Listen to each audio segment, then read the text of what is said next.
Good evening. I'd like to call to order the regular meeting of Newport News School Board for Tuesday, May 20th, 2025. On behalf of the members of the school board and Dr. Mitchell, I welcome each of you present this evening and those who are watching on TV and online. A quorum is present to transact the business of the school division. We will begin tonight's meeting with the invocation and pledge to the flag. Here to do the honors is a student from Yates Elementary, Lillian Leatherbury. Lillian, will you please come forward and tell us a little bit about yourself?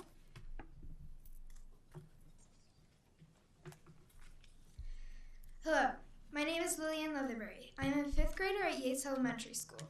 I enjoy reading fiction. Fantasy is my favorite.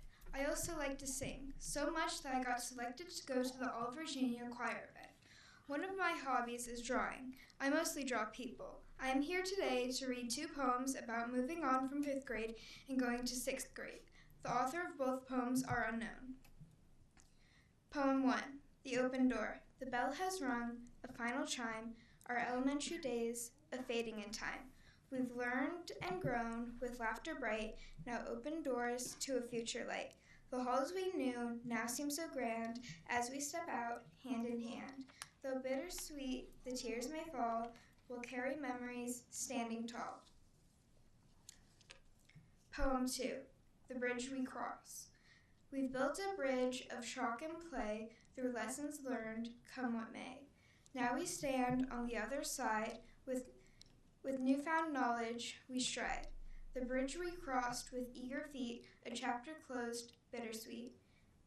But in our hearts the memories stay of our elementary's bright sunny day.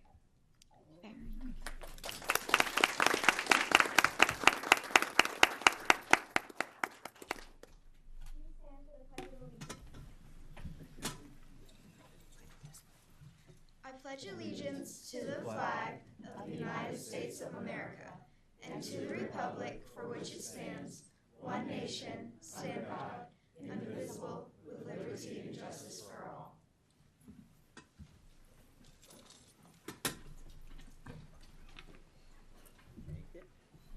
Lillian, thank you so much. You did a wonderful job. Did you bring some special people with you this evening?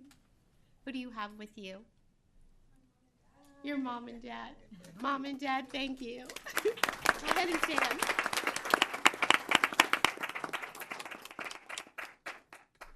We appreciate you bringing Lillian this evening to start our meeting off, starting it off in style. Thank you. So we do have some public officials in our midst this morning or this evening. We have Rob Coleman from our City Council. Rob, a true partner to the school division. We appreciate you immensely. And we also have Delegate Chad Green. And we're going to get the pleasure to hear from him during our open speak. So we will hear what you have to share with us at that time. So the next item on our agenda are board recognitions. So Dr. Mitchell, if you would, join me at the podium.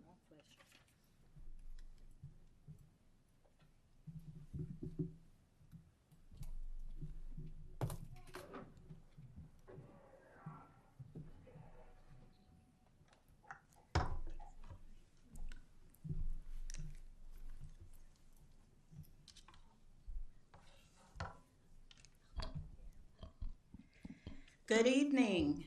Good evening. NNPS, families, students, and staff. I have the honor and privilege of presenting this month's school board recognitions. Let's get started. This evening, we're proud to recognize and celebrate the accomplishments of a high school music program that has earned a top honor. The music department at Menchfield High School was awarded the Virginia Music Educators Association 2025 Blue Ribbon Award. Present this evening to accept this recognition on behalf of the Menchfield Music Department, our band director, Deborah Sarve. Would you please come forward?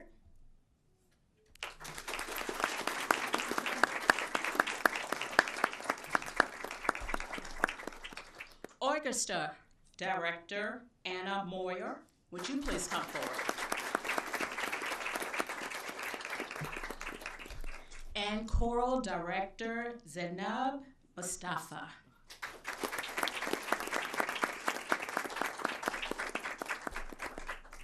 We'd also like to acknowledge their proud principal, Jason Holla, and NNPS Supervisor of Visual and Performing Arts, Katie Smith-Sheehan.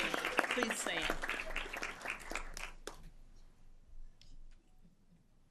The Virginia Music Educators Association Blue Ribbon Award is the highest award given to a school music program and recognizes achieves excellence in band, orchestra, and choral performance.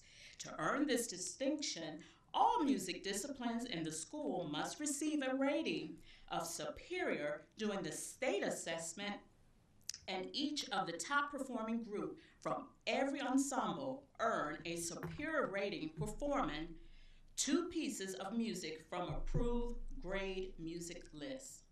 All performing groups had to read. Can you believe that? All performing groups had to sight read and sight sing to be eligible for the award during the association's district concert performance assessment.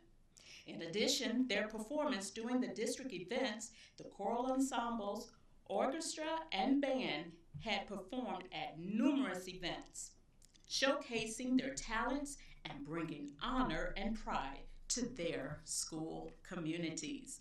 Please join me again in congratulating Menchville for earning this distinction. Congratulations to you and your musicians.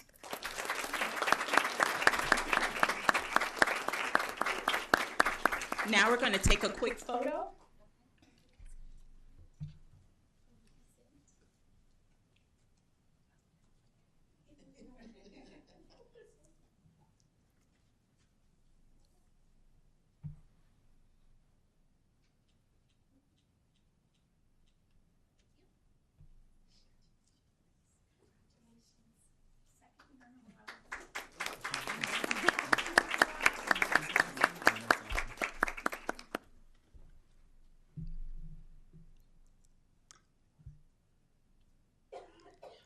Also this year, one of our high school bands earned top honors for the Virginia Band and Orchestra Directors Association. The Virginia Honor Band distinction was created 45 years ago to recognize high school bands with a comprehensive program.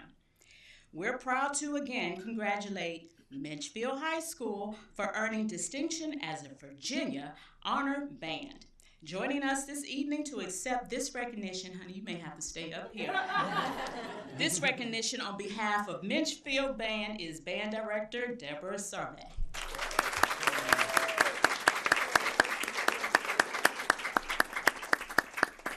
Bands achieving superior rating at the State Marching Event Band Festival and at a district concert festivals are recognized as an honor band, the highest award that can be bestowed upon bands by the Virginia Band and Orchestra Directors Association.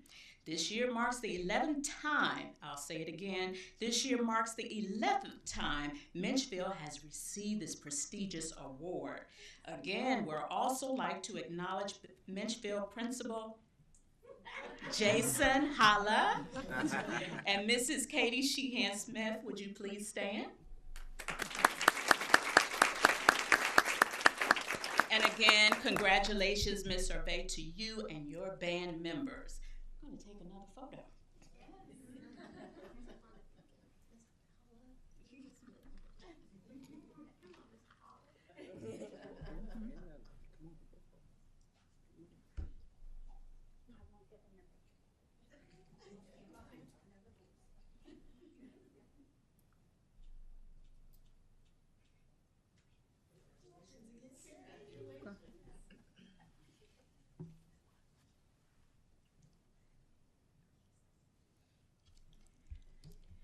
Our next honorees are gifted musicians. They're among the best high school vocalists and instrumentalists in the state and have earned the All Virginia distinction.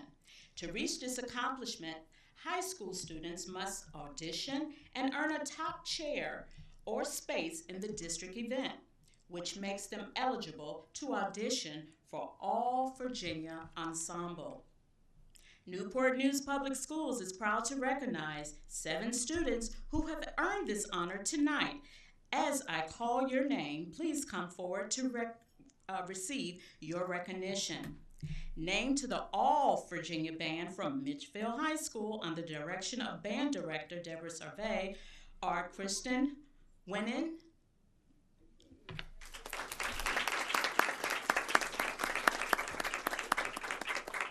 Abigail Mayer,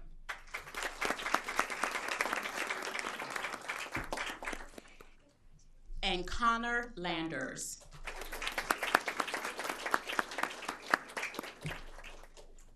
From Woodside High School, under the guidance of Band Director Brian Grebe, is All Virginia Band honoree Liam Barnstead,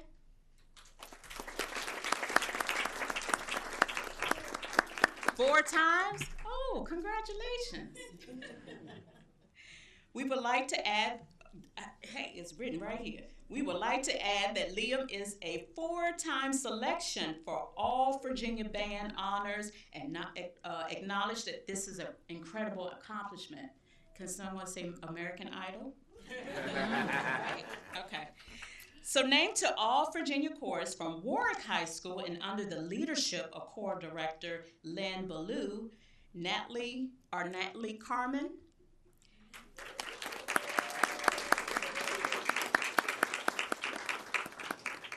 Casey York,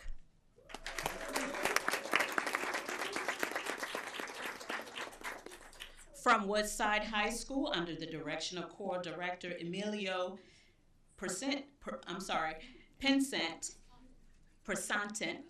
and Tyron Wheeler. Is Tyron here? Wheeler? Miss Wheeler?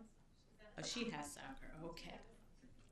With selection to All Virginia Ensemble represents the highest honor that the Virginia Music Educators Association can bestow upon a student musician. It is a testament to the hard work and discipline of our students, the direction of our music teachers, and the constant support of their families. This All Virginia honorees participated in a 2-day series of rehearsals featuring a guest conductor and participated in a full group performance. Congratulations to all our state band and chorus honorees.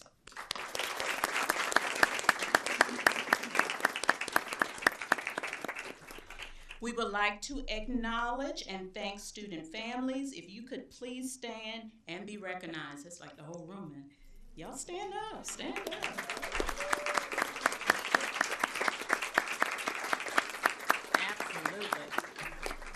Absolutely. We would also like to acknowledge their principals who may be with us this evening.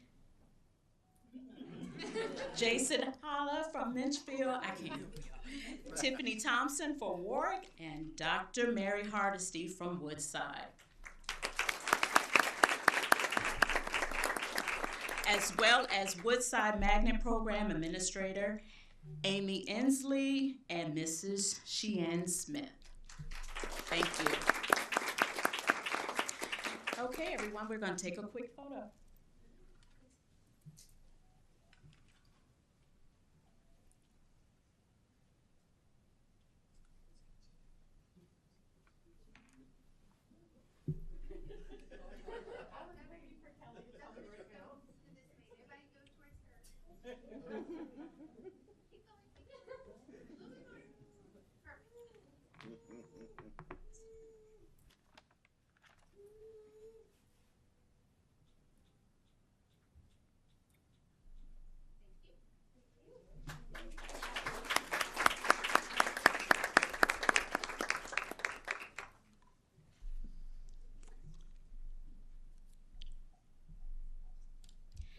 NNPS students had the opportunity to participate in the co-ed club sport of archery through the National Archery in the Schools program that is made available to all grade levels. This program is growing and popular. Tonight, we'll recognize students who competed at the NASP 2025 U.S. Eastern Nationals on May 8th through 10th in Louisville, Kentucky. Students qualified through their performances at the state tournament. Please come forward as your name is called to receive your recognition. We will take a photo with all archery students outside the auditorium during our break. From BC Charles Elementary School Archery's team, Sophia Coberly. Come on, Sophia.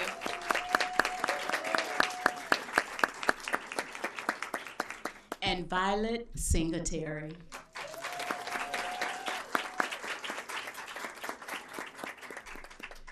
BC Charles head coach Benelyn Williams and assistant coach Pat Buskey.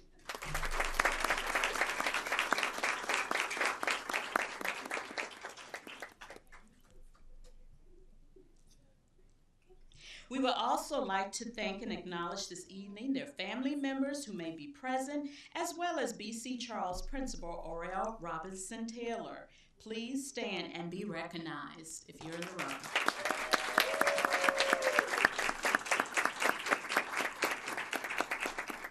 Congratulations, BC Charles. And again, we'll take a group photo during the board break.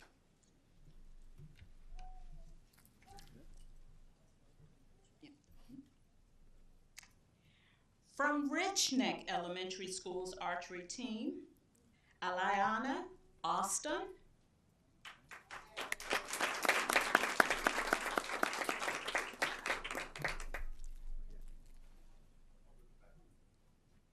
Come on down, girl. Jalea Austin. Jalea Austin.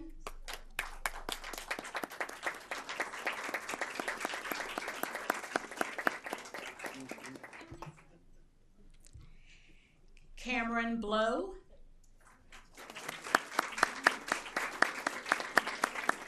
Come on, Cameron. Kaylin Bromwell.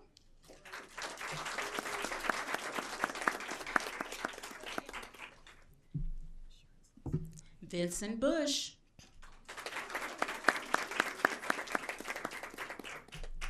Donathan Crandell.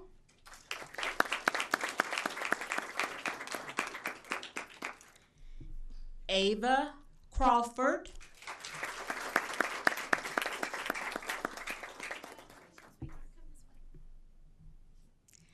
Alexander Gargulis.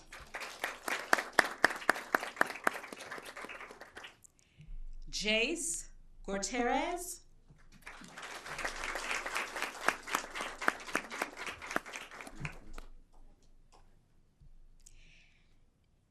Aviana Lopez Cruz.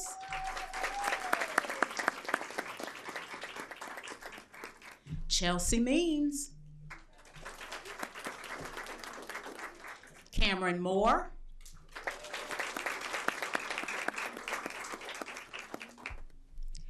Riley Pierce. Rebecca Penner.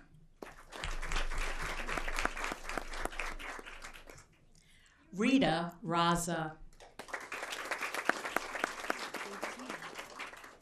Benjamin Sagato. Jackson Vestre. And Tina Willard.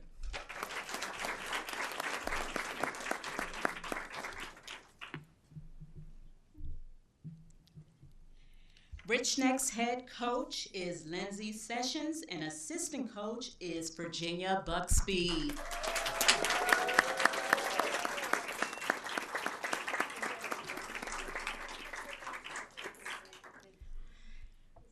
NNPS family, Rich Neck was the only NNPS team to qualify for nationals as a team in both the Bullseye and the 3D events. We would like to also thank and acknowledge this evening their family members and who may be present, and Rich Neck Principal Rhonda Chambers Harmon. She here? Please stand to be recognized. Yes. Families of these beautiful children, or if you're in the audience, please stand to be recognized. And the principal, please stand to be recognized.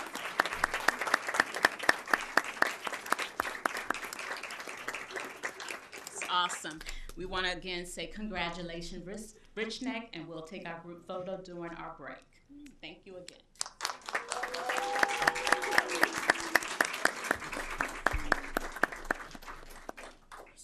Nice. Elementary kids, the elementary kids, they used to walk in the line. Sure they know what to do. They got the shirts on, got the names on the back and everything. From Ella Fitzgerald Middle School's archery team, Hadessa Bates.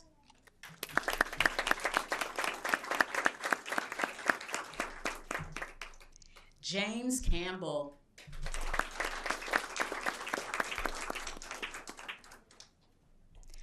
Olivia Giles.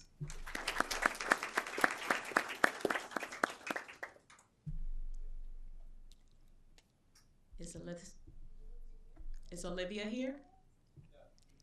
Ava Henderson. Kiara Henderson. Okay. Taha Husani.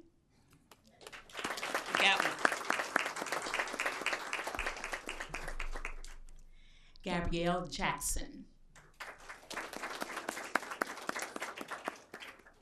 Ayana Jones.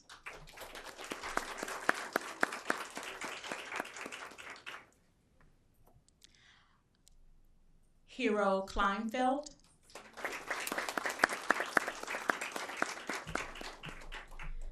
Donnell Lomax.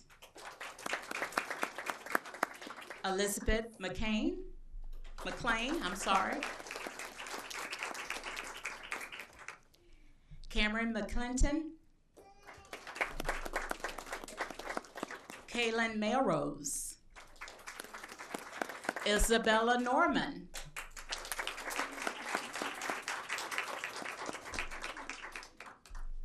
Marley Parham. Layla Salar. Layla Seiler. I'm sorry. Miss Buffalo apologize. Joey Stanley. Zoe Stanley. Josiah Turner. Jacoby Velez. All right. Ella Fitzgerald head coach is Josh Cerny.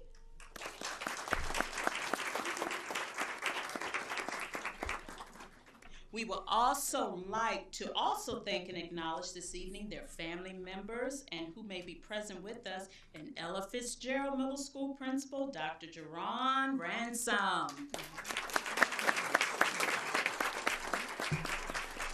Families, if you're here representing these beautiful students, please take a stand.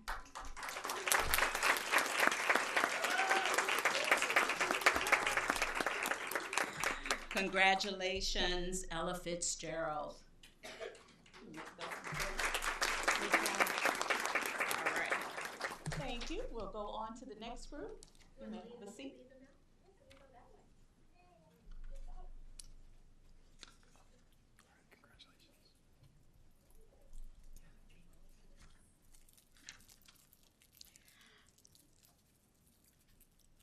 From Minchville High School archery team, Emilio Arcaz.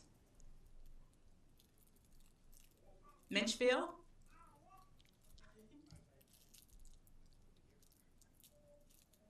Is Emilio here?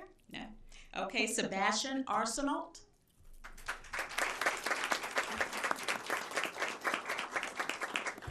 Madeline Usler.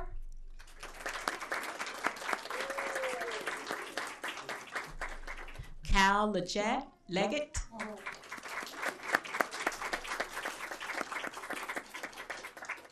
Nasea Lopez Sanchez. Dorinda Ludi.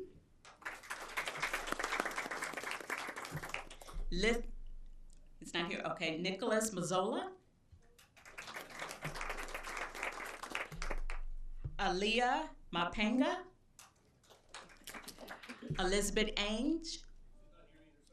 No, you're fine. Janae Nicholson. They're all together somewhere. Kayla Osborne. Amy Queen.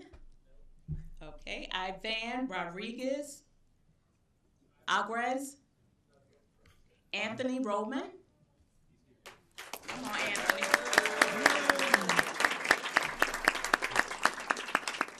Lillian Roman. Are these siblings? Oh, congratulations. They're twins. Oh, okay. That's awesome. Cecilia Sherman. Aiden Shirley. Come on, Aiden.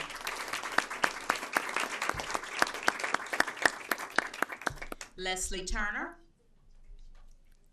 Minchfield's head coach is Daniel Cerny. Come on down.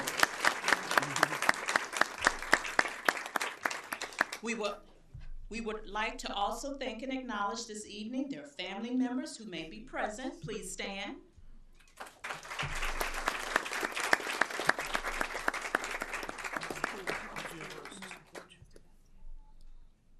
I did not, but come on down. Patrick Buskey. Hey, Patrick Buskey.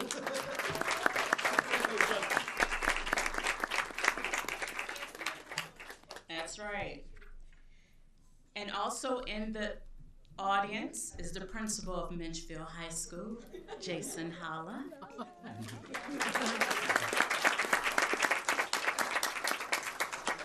And activities director, Cheryl Chappelle. Is she here with us? Okay. At this time, we'd also like to thank the NNPS Instructional Supervisor for Health and Physical Education, Jennifer Moran, for all of her department support for the archery program. So please stand up if you're here to be recognized. She's not with us this evening? All right, so congratulations, Minchfield. You may have a seat, and remember, we're going to take a photo at the break. Yes. There you go. Mm-hmm.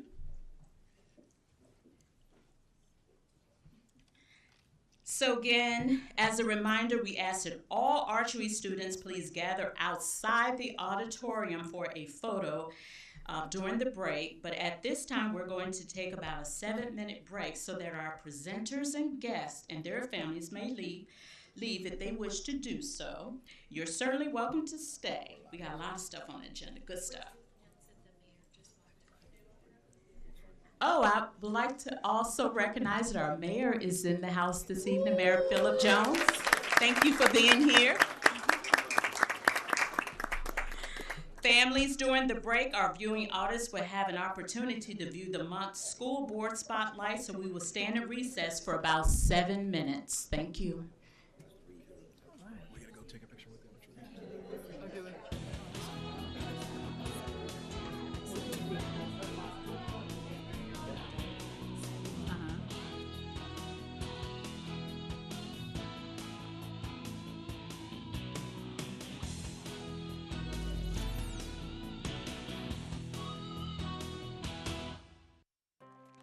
For half a century, Ella Fitzgerald Middle School has been encouraging learners, growing leaders, and promoting achievers. On April 25th, the birthday of the school's namesake, Ella Fitzgerald celebrated 50 years as a school. Elected officials, school board members, and school leaders were joined by former Fitzgerald educators, staff members, and principals who have shaped the legacy of the school and the undeniable impact it has had on our community. Principal Jerron Ransom, Superintendent Dr. Michelle Mitchell, and student leaders reflected on the school's past while looking towards the future with great anticipation. School Board Vice Chair Dr. Terry Best read a commemorative proclamation issued by Newport News Public Schools. To honor the Queen of Jazz as the school's namesake, a number of musical selections by Echoes of Ella Jazz Ensemble entertained the crowd, as well as a passionate performance from former student and current chorus teacher Adina Harris. The day's festivities took place on a newly constructed stage, assembled by 8th grade math teacher Eric Johnson and a group of dedicated students. This will serve the students and staff as an outdoor classroom and gathering space for years to come.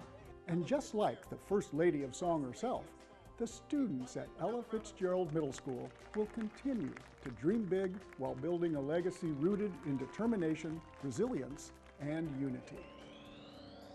Through the month of April, Hines Middle School celebrated the Month of the Military Child with a variety of fun activities and special experiences for students.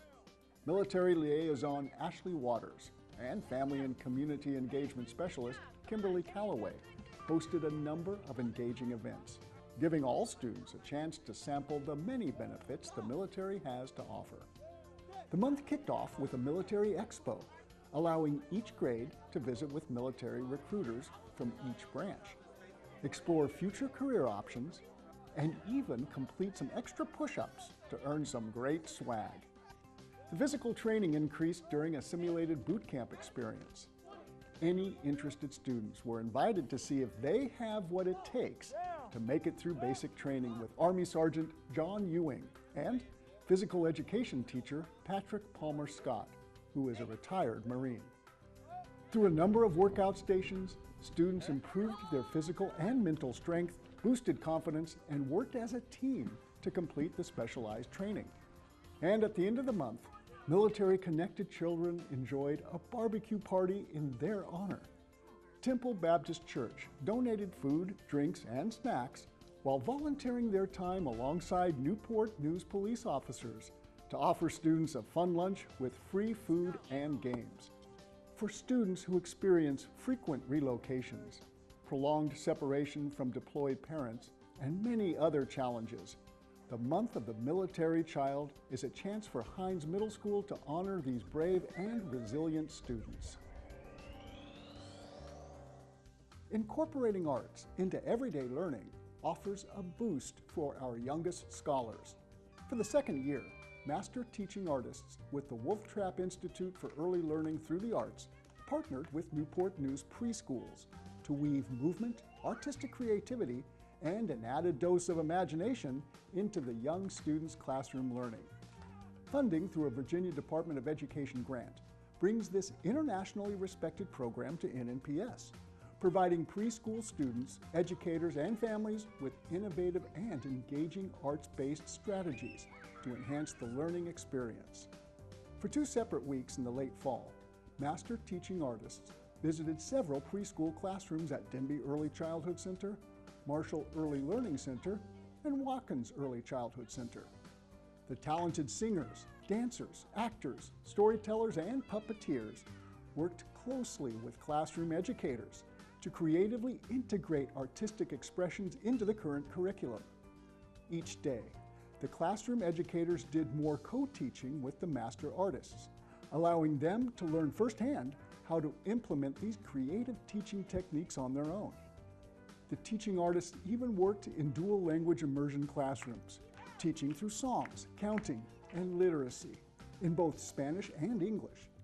Workshops for dual language immersion families were also offered in the evening, inviting parents and caregivers to actively join the learning process and see how creative learning through the arts thrives even beyond language barriers.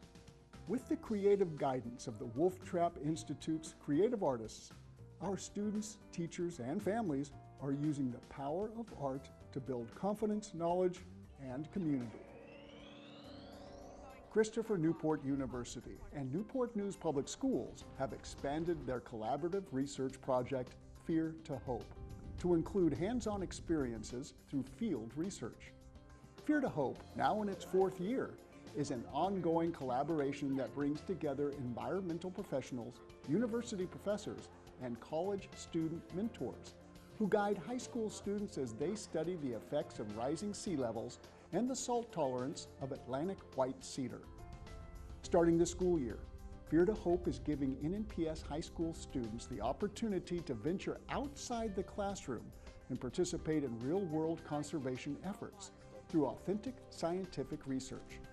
A few miles from CNU, on the opposite shore of the James River, is Ragged Island Wildlife Management Area, with over 1,500 acres of salt marsh and small pine islands where visitors can hike, fish, hunt, and birdwatch. But Ragged Island is also experiencing a rapidly eroding shoreline, losing several feet every year, which is causing the formation of ghost forests and widespread loss of wildlife habitats and the salt marsh ecosystem.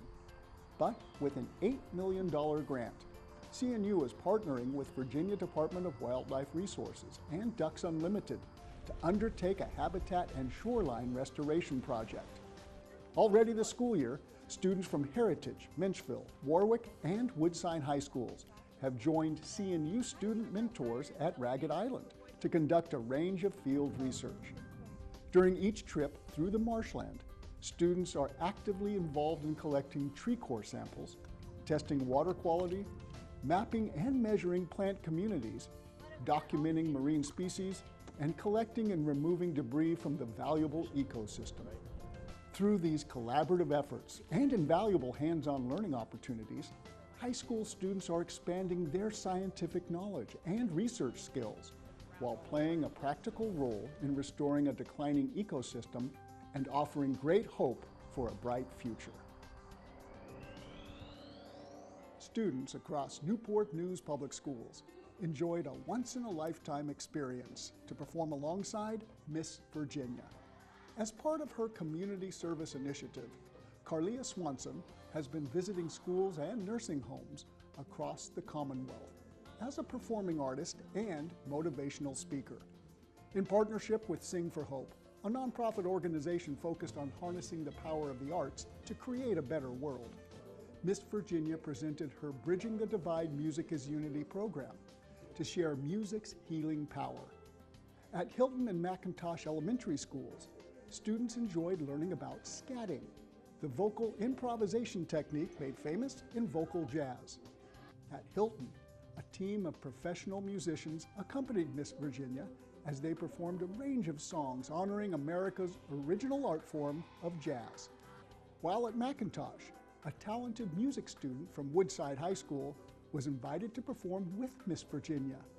And at Woodside High School, music students enrolled in the Arts and Communications Magnet program enjoyed a range of songs as Miss Virginia shared how music has influenced her life, the importance of music in everyone's life, and how music can bring communities together by fostering empathy, diversity, and unity.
I hope you enjoyed this month's School Board Spotlight.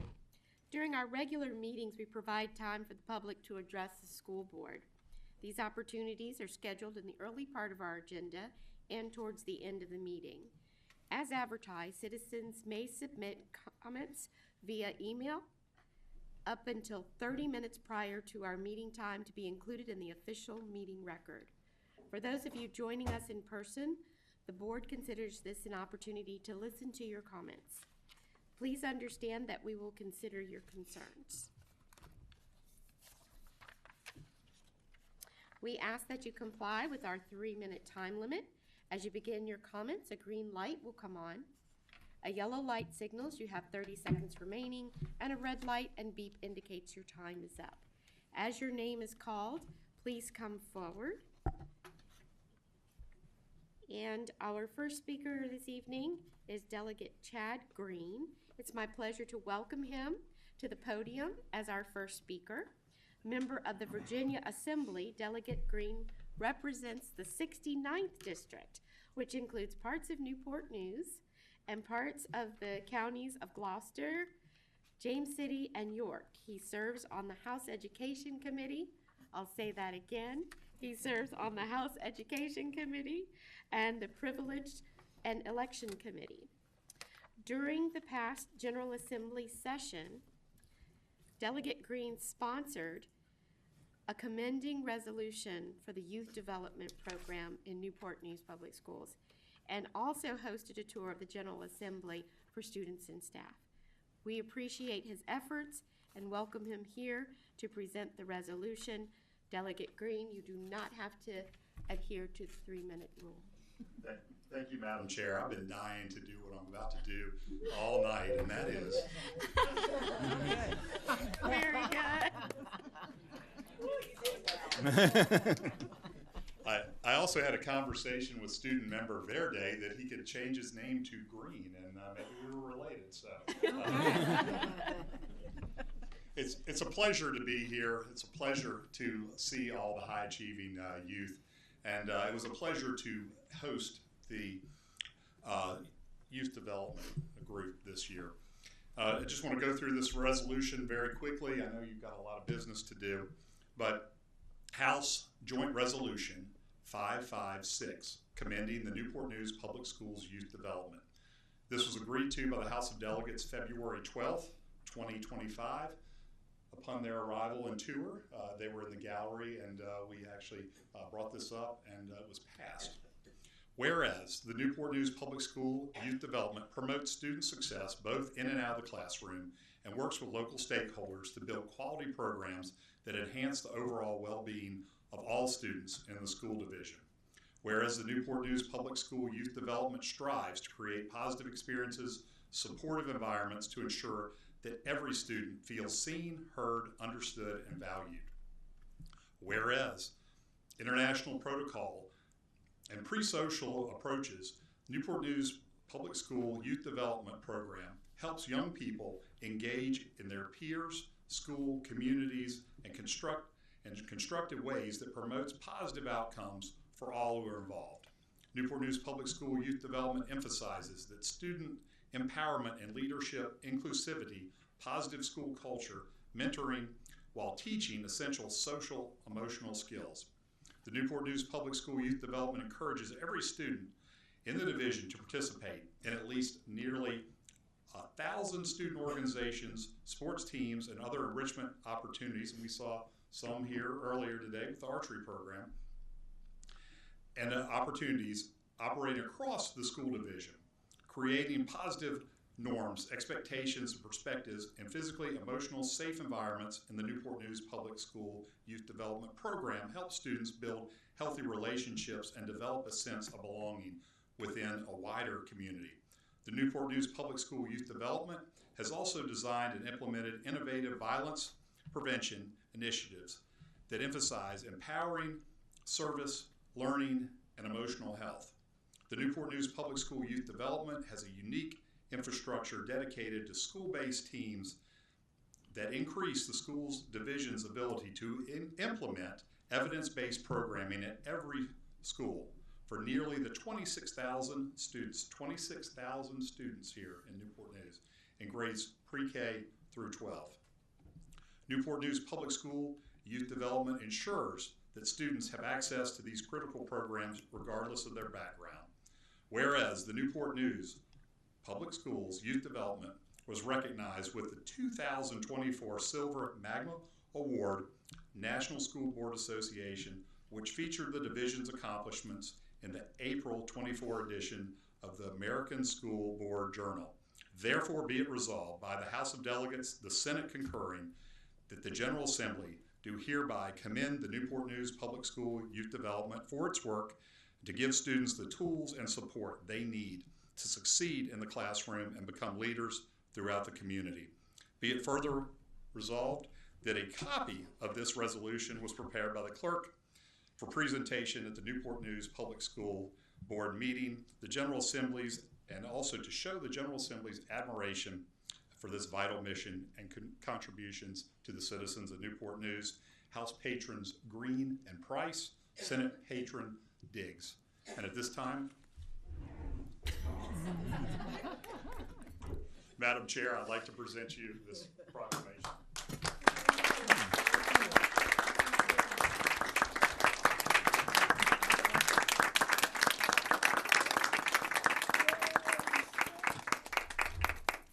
And I tried to keep it to 3 minutes.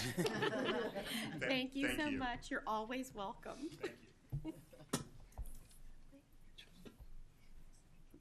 So we also have another council member with us. Oh, take a picture, sure. Great. Does she want to? Okay. We also have another city council member with us. It's really a homecoming for him because this is his first public service home. So Mr. John Ely is here this evening. Welcome home, John. All right, moving on with our speakers for the evening. Reverend Natalie Chamberlain.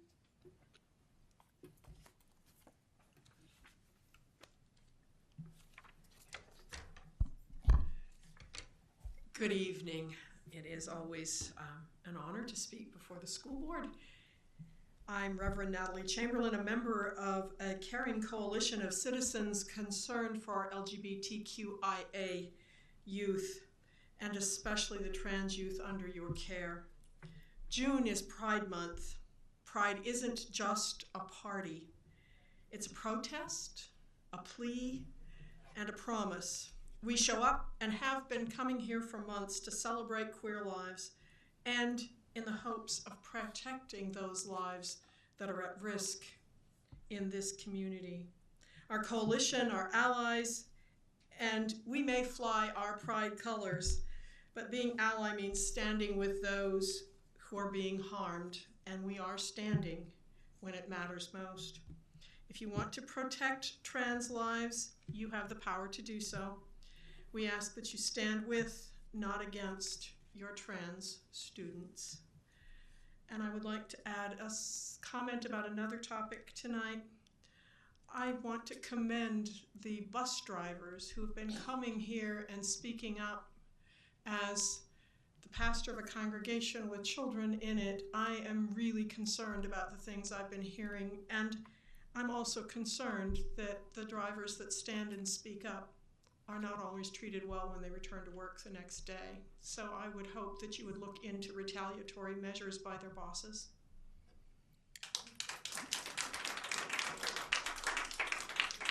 Michelle Nordine. And after that, we'll have Kevin Pugh.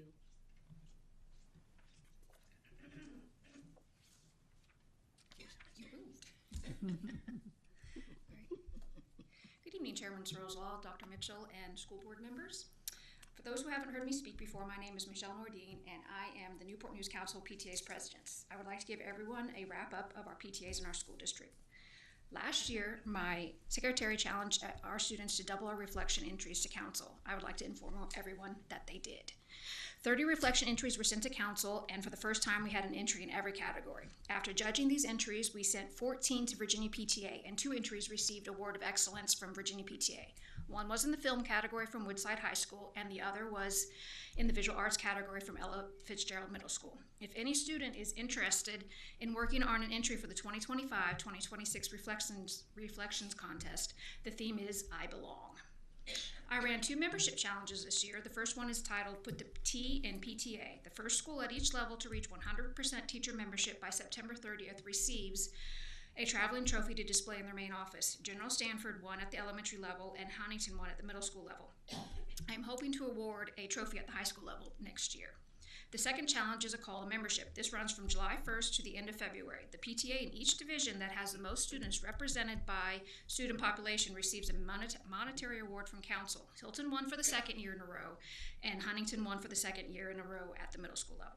This year, Woodside High School PTSA ran away with this challenge. They had 27.8% of their students represented. The next closest school only had 8% of their students represented. This leads me to more accolades for Woodside High School PTSA. Over the weekend, I attended Virginia PTA's Legacy and Impact Awards dinner and annual meeting. Woodside PTSA received a certificate and a trophy for having the most PTSA student members statewide. Virginia PTA wanted to know Woodside PTSA secret. The answer, tie PTSA membership into your homecoming ticket to have students show school spirit and join the movement. Way to go, Woodside PTSA, go Wolverines. Council also awarded 2 scholarships this year, one to a student from Minchville and another to a student from Woodside. We awarded 6 Volunteer of the Year awards and submitted 5 of them to Virginia PTA. Dr. Van Dyke from Sanford Elementary was nominated for Virginia PTA's Power Principal, and he won at the elementary level. This award recognizes principals at the elementary and secondary levels who have demonstrated that strong family-school partnerships are the key to student success. One last thing for families to think about over the summer. Last week, new legislation was passed regarding SOLs that will take effect for the 2026-2027 school year. This law will make a student's SOL score account for 10% of a student's final grade. I would like everyone to research what this new law is and how it will affect students, not only in our district, but statewide.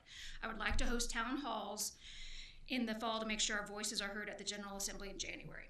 I would like to thank everyone who supported PTSA's mission to make every child's potential a reality by engaging and empowering families and communities to advocate for all children by joining a Newport News PTA. You helped set a new PTA membership record for Newport News. We currently have 3,369 PTA members in the Newport News. I look forward to working with everyone next school year. Thank you, and I'm sorry I ran over. Stay there just for a moment. On behalf of the board and the division, I want to thank you for all your hard work that you have done. This is starting to be a trend now. Last year you kicked it off, and you're continuing this year. And if I'm not mistaken, you recently received an accolade. Yes, I did. Yes, would you share? Virginia PTA runs Volunteer of the Year programs at each division, elementary, middle, high, and council. And I won. I was nominated. For at the council level, and I forwarded it to Virginia PTA, and they awarded me Virginia Volunteer of the Year at the council level. Wonderful. Thank you. Thank you. Kevin Pugh.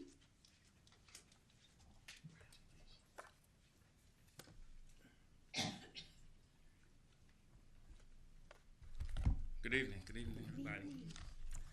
Proper protocol already being established. We bring you greetings from Kevin's World. Personally, me, I'm a Chicago boy, born and raised. I did 14 in the military, Navy, and that's what got me out here. I'm 13 years in at Newport News Shipbuilding, building the ships that I served on. I have my son here, who's the CEO of Kevin's World. Hey, how y'all doing? Good. Hello, Kevin. Kevin, he started YouTube when he was 5 years old. That was in 2018. What we have books. He does performances, and it's a pre-K through 5 event that I would like to keep going. I don't want to go past pre-K through 5. So we got one of the books out the series. The series is The Adventures of Kevin's World.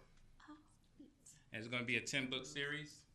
And the first one is No Bullies. It's a father and son experience, me teaching my son how to deal with bullies, because I know this is a big thing going on around here. And what better way than hear it from one of their peers. Second book, Chores. Instead of him asking me for money all the time, I teach him how to, get the money. And a third book is competition, and so on and so on. And then our goal is to make a cartoon out of every book. But right now, short-term goals. I would like these books to be in the public libraries and also the school libraries. That's my goal right now. We done book reads in Hampton, First Baptist Church, Burbank Elementary School, Newport News, Paperback Inks. They gave us the opportunity to do a book read and to sell our books with Dr. Bess, and she was there. If you check our website, www.kevinsworld.com, as you can see her and Mr. Jones, he stepped out in our photo gallery. And I would like to thank you for your time. Thank you.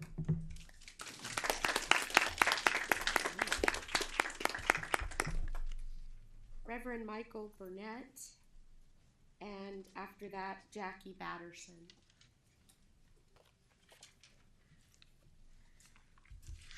Good evening, members of the board. Sorry I missed you the last couple of months. I've been a little busy, but we've gotten familiar with one another over the last, I think by my count, it's 18 or 19 months that at least I've been showing up with a couple holes here and there to advocate for the well-being of our LGBTQ students and specifically specifically our trans students. Ever since the implementation of Procedure JBP, which in part prohibits an educator from using a trans student's preferred name or pronouns. I think the pendulum swung a little far. We went from requiring it to prohibiting it. And in so doing, we remove what could be a massive pillar of support for our trans students. As we have said, as we have shown via statistics from multiple sources over this last year and a half, this statistically significantly increases the chance of a mental health crisis for one of these students and potential for self-harm and even suicide. Now, I'm very glad that nothing has happened so far, at least that I know of, at least that I've heard of, and now I don't suspect we would probably hear. If something happened to a minor, I would hope that information wouldn't leak to the public, and I hope very much that it is true, that we've had no crises among your trans students, which might number somewhere in the, close to 100 or more students out of the massive number of students you have, just based on national averages. I pray that it continues to be the case, that no one is hurting themselves. I also really, really hope, and I earnestly pray, that no one's being hurt at home. Because unfortunately, so often, as is the case for LGBTQ youth, home isn't always a happy place. Well, anyway.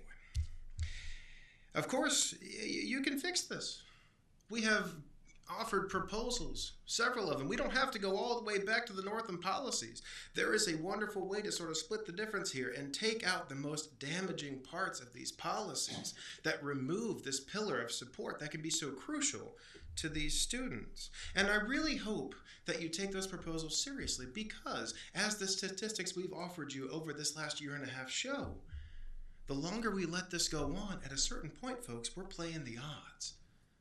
And if we're here for our students, as our rather loose coalition of folks has been here from the get-go, not to promote an ideology, but to protect the lives of vulnerable students. And I hope that's what you want to do too, right? If we want to do that, there's a very easy way to do so without having to make a huge, sweeping political move. Thank you. Thank you. Jackie Batterson.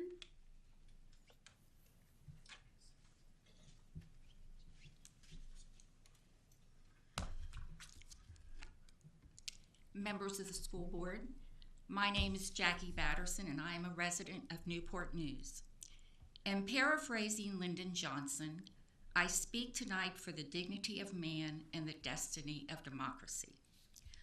On May 17, 1957, the Reverend Martin Luther King said, "Give us the ballot and we will no longer have to worry the federal government about our basic rights." Unfortunately, he did not foresee a federal government who would again gleefully deny citizens of their rights under the Constitution. Today, it is another struggle to keep this government from again taking voting rights away from citizens, denying immigrants who are here to make a better life for their families, but instead are illegally kidnapped and sent to a foreign country, denying women the right to make their own health decisions and to do everything in their power to refuse to allow the gay and transgender communities to live without constant fear of reprisal from a government that should protect them. This is the government that sends out masked thugs to attack innocent people just trying to live their lives, breaking up families and leaving innocent children without the protection of their parents. I have been asking you to change your procedures regarding the transgender children in this school system. Procedures that reflect the dehumanizing dictates of the state and federal government. Procedures which deny simply acknowledging and respecting their chosen names and pronouns. However, you continue to follow these dictates that would seek to eliminate any visibility of our transgender neighbors and friends. I will close this evening with a quote from Thomas Aquinas, priest and philosopher. He who is not angry when there is just cause for anger is immoral. Why? Because anger looks to the good of justice. And if you can live amid injustice without anger, you are immoral as well as unjust. Thank you for your time.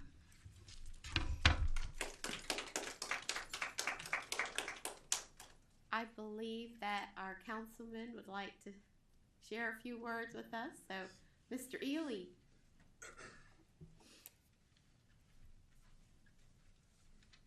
Good evening, everyone. Good evening. I wrote a letter to send to y'all, but I never sent it, so I just came here to read it. Oh. I would like to take a moment to formally recognize an outstanding individual who is making a remarkable impact within the Newport News Public Schools community and facilitator at Midtown Community Center. Desiree Crishlaw, a school bus driver who recently relocated from Suffolk and currently serves students at Saunders Elementary, Achievable Dream Academy, and Passage Middle School. I had the pleasure of meeting Desiree during a recent Uber ride, and in just a short time, it became abundantly clear that she is much more than a transportation professional. She is a passionate advocate for students and a true ambassador for the school division. Her enthusiasm and deep commitment to her work went not only evident, but also truly inspiring. Desiree spoke with great pride and affection about the schools she served and the students she transported each day. Her positivity, energy, and love for her role reflect the very best of what educational leadership and service should look like. She's a shining example of how every role model within the school division, whether in classroom, behind the scenes, or on the road, can contribute to a culture of excellence and care. I want to extend my heartfelt thanks to Newport News Public School System and Newport News Parks and Recreation for continuing to support individuals like Desiree. Her dedication and spirit and testament of strength and quality of the district's team, and I believe she deserves formal acknowledgement for this exceptional service. So I let my cousin use my car, and it didn't go so well. So I had a rental car, and Desiree was my Uber driver to Hertz. She didn't know who I was, but she spoke about 20 minutes on how well and how loved she worked for Newport News Public School System and how she wouldn't change her job in the world. She spoke so good about this division and how excited she was to work for her. I tipped her $100. She stated that, she's a mother of 5, she drives school bus, she Uber driver, she worked for the city Parks and Recreation, and how she just loves serving Newport News. So I just wanted to make sure I let y'all know the great works and how she's spreading the gospel about Newport News Public School System. I like that. Thank you. Thank you. Next, we'll have Joyce Blow and then Yvonne Bethay.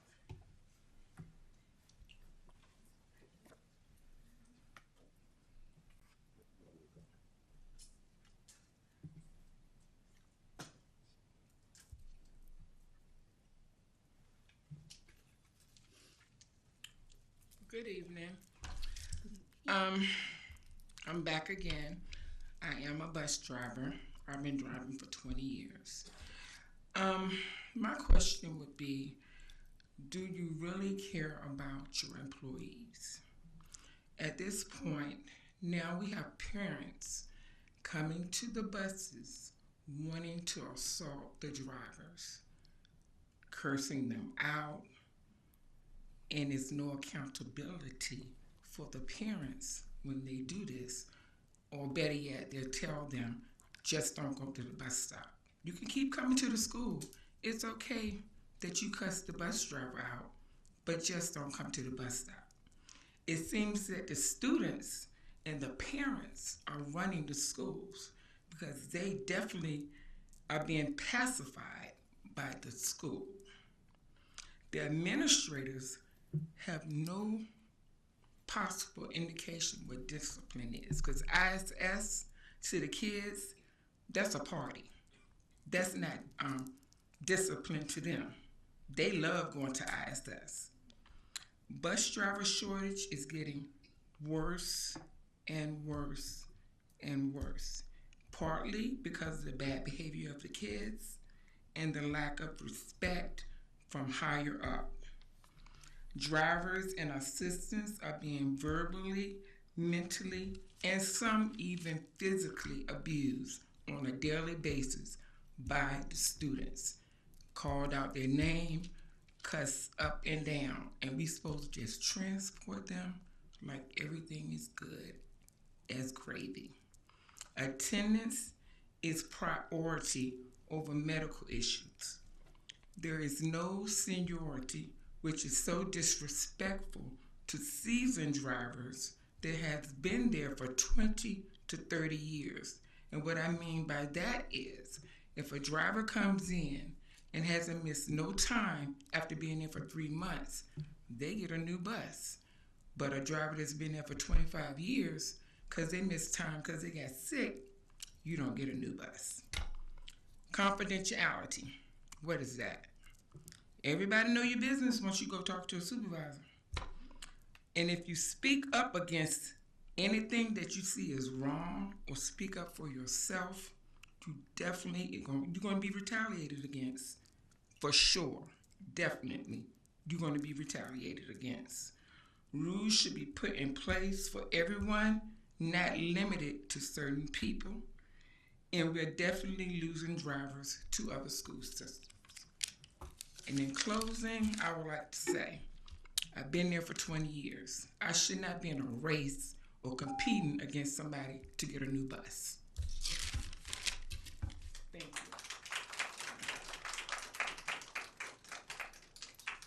you. Yvonne Bethay.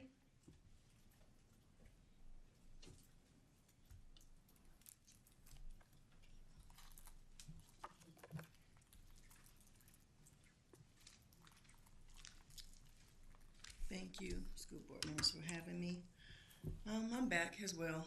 And to piggyback off what she was saying, it's true. To be in the union is like having a target on your back. They'll do stuff low key so you don't see it outly that you are being retaliated against. As far as me, I was a bus driver for 20 plus years, and I started to have panic attacks, which is a disability. I got money cut from my check. $5 is taken from me, which over time, that's $24,000 in the last 4 years. I'm supposed to just take that, just take it and just deal with it. Okay, I get paid once a month. I do my job, I do it the best of my ability, but now I'm dealing with disability because of the panic attacks. And so when I asked about it, they said it's a policy. But I have not seen a policy. This is my third time coming before the board. You are supposed to help us. If I come to you like a big brother's supposed to, we're not getting anything behind it. There's other drivers who know the same thing. They could not drive because of diabetes. They can't drive because of this. It's out of order. So with me, it was panic attacks. So it took $5 from me, $2 from somebody else who just came on board, $13 from somebody else, $7 from somebody else. If it's a policy, show me the policy and I'll go and sit down. There is no policy. So if there's no policy, that means it's a deterrent. So if it's a deterrent, that means it's workforce, what do you call it? Oh man. When you come at your driver's low key, I can't think of the word right now. But it's a punishment. Because if I stand up for myself, I'm one of those ones, if something don't sound right, I raise my hand. And I get penalized for raising my hand. I would ask each one of y'all to come to sit on the buses, just dress down, and come and sit on some of these buses. You got drivers leaving in the droves. It's not a hard job, it's what we got to go through. I'm an assistant. First I was getting cussed out, now I'm getting bit. And I guess people said, well, that's part of your job. No, not every day. Bit, hair pulled, cussed out every day. But I come to do my job, and I got $5 taken from my pay, $24,000 less. And I'm not the only one. I'm speaking for everybody that cannot drive. Life be happening to these drivers. You come and you full of life when you first start. But this job beats you down. And then when you say, I can't do it no more, it's, oh, we ain't got time for you no more. That's to get rid of them. Shut them down. And I'm telling you, you're not going to have any drivers. If transportation, it's like the left hand don't know what the right hand is doing. And no disrespect, you're the left hand and they're the right hand. No one's on the same page. And drivers are tired. And you're going to keep losing drivers. Thank you.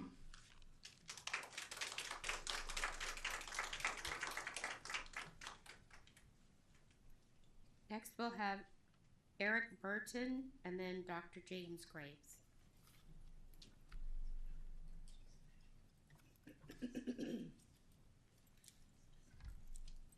Good afternoon, ladies and gentlemen. I didn't come up here with no prepared speech, but I wanted to make y'all well aware of a issue that's going on across our entire school board involving the employees. The medical insurance was changed this year involving the prescription insurance. It has caused a lot of employees to have to go through the pre-approval process again, getting a lot of their medications denied, having to get them changed, employees having to go on to FMLA because they can't get their medications, and employees that had great attendance are now having attendance issues because of this change that we've gone and made. What I'm asking is if we can please try to look at returning back to the previous medical coverage we had involving our medications.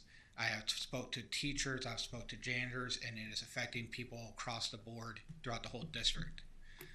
Also, piggybacking on what was told by the other drivers as far as the bus situation goes, I can personally say that I have been told, because I come here and speak in front of y'all, that I have been passed up on possible promotions that I've interviewed for because I come here. I have personally been told that I could progress further inside transportation if I would just keep my mouth shut.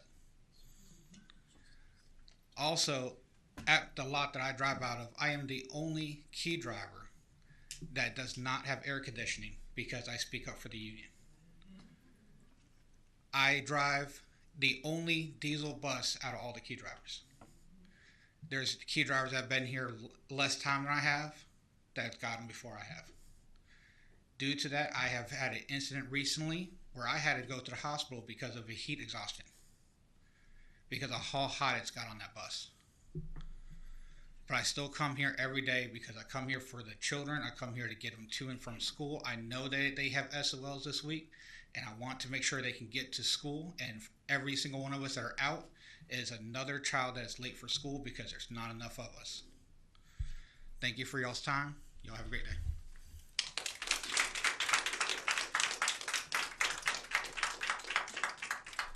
Good evening. Good evening, As you've Dr. had, Graves. thank you. If you have heard already, a lot of folks have talked about their disgusted situations at their job. Let's think for a minute. These are human beings that work for you. That's going up against a lot of negative situations. They have come up here month after month and have talked to you. I get the same complaints. I get phone calls at 10 o'clock, 11 o'clock at night. Bus drivers crying, cafeteria workers crying. Think of everyone here as human. They work for you. When are we going to start thinking about that? When are we going to start listening to what the bus drivers, not only them, the teachers, cafeteria workers, all our ESP folks that make our school system run? Because before they come to us as teachers, they come to those bus drivers to get on that bus and come to school. And those buses must be safe for every bus driver. Parents should not be cussing them out and don't have no consequences. Students should not be cussing teachers out and don't get ISS or don't get anything. Nothing. These are the phone calls that I get. And I encourage the bus drivers to come up here. Tell them your story. And once they tell their story, they get retired. In their opinion, they get retaliated against, and it's wrong. It's unfair. It's favoritism for what they're saying. They have proof of it, and they want to speak to the superintendent so that she can get that information if it's not getting to her. It has to stop.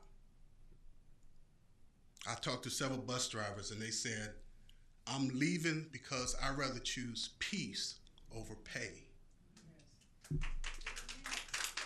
Peace over pay. They're human beings, ladies and gentlemen. Let's fix it together. One idea I have is for y'all to have town hall meetings. Go to their work sites, sit down with them, talk to them. Find out, get your own answers for yourself. Don't depend on the directors and everybody. Get your own answers for yourself and see what's going on. It's not going to change, ladies and gentlemen, until we get something going in the right direction. Hoodies, please make a policy. These hoodies be gone on these kids' heads. We are sick and tired of telling kids to take off their hoodies and there's no consequences. They just walk down the hall like we ain't said a thing. Teachers need help. Administrators need help. They need leadership. They need guidance. And y'all are the ones that can do it. Thank you very much.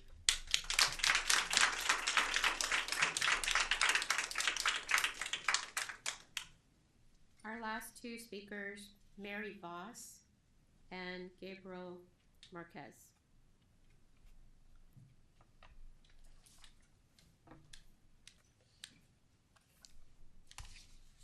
Hello, Mary Voss, NNPS teacher, parent, and graduate. Contract negotiations, also known as collective bargaining rights, would give NNPS teachers and staff a seat at the table to negotiate for stronger contracts. Districts with contract negotiations have achieved improved working conditions that benefit both students and school workers, such as smaller class sizes, more planning time, increased health and safety measures, the purchase of necessary equipment, and more. The Commonwealth Institute for Fiscal Analysis, a respected Virginia think tank dedicated to economic and social justice, calls collective bargaining a critical tool to improve school staffing, pay, and morale. Here are some excerpts from their report. The ability to collectively bargain can improve working conditions for school staff, which helps boost teacher job satisfaction and morale, as well as student outcomes. Schools with collective bargaining rights for teachers have lower teacher turnover. A study from the American Federation of Teachers found that schools with collective bargaining have lower teacher transfer out rates than schools without collective bargaining. Collective bargaining benefits students and communities as a whole by boosting teacher pay, improving working conditions, reducing turnover, and increasing school workers' voice on the job. When NNPS becomes the first school district on the peninsula to approve collective bargaining for teachers and staff, watch how well-qualified school workers flock to our city to live and work and raise families. Now, turning to the recommended $1,000 bonuses for state workers from the Virginia General Assembly's budget. Thank you to Dr. Mitchell for announcing that the district is seeking a solution that could allow all of our hardworking NNPS staff and teachers to receive the 1K bonus. This would also help retain teachers and staff. Signing bonuses are quite common in NNPS, but these retention bonuses are best because they reward the employees that you already have working hard in the trenches and encourage us to continue. In our recent NNEA budget survey with over 300 responses, 94% of respondents said that they strongly support $1,000 bonuses for staff and teachers. Finally, in the current political climate, it is more important than ever that NNPS leaders aim to respect and protect vulnerable students as much as possible. This includes gay, gender nonconforming, and trans students, as well as immigrant students. Please stand up for these vulnerable children and teens by striving for the most respectful and non-discriminatory policies possible, such as the changes to policies for LGBTQ+ students recommended by other speakers tonight. Thank you for your time and consideration. Last, we'll have Gabriel Marquez.